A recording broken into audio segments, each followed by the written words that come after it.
Локалната самоуправа на Чешиново Облешево го започна проектот за подобрување на водоснабдувањето на селото Спанчево. Се работи за инвестиција на која се чека подолг период, а чија реализација се најавуваше и кон крајот на минатата година. Станува збор за изградба на нов бунар, до кој ќе се изгради и цевковод за да се направи поврзување со резервоарот за вода во селото. Со изградбата на новиот бунар ќе се обезбедат дополнителни количини вода, особено во летниот период, кога капацитетот на постоечкиот осетно се намалува. Од општината велат дека се работи за долгогодишен проблем, со чие решавање жителите на Спанчево конечно ќе добијат квалитетно водоснабдување.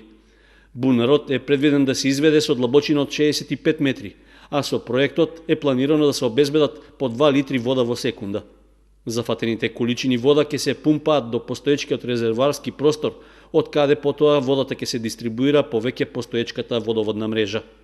Почетните градежни активности на терен се започнати, а вкупната инвестиција ќе чини над 2 милиони денари.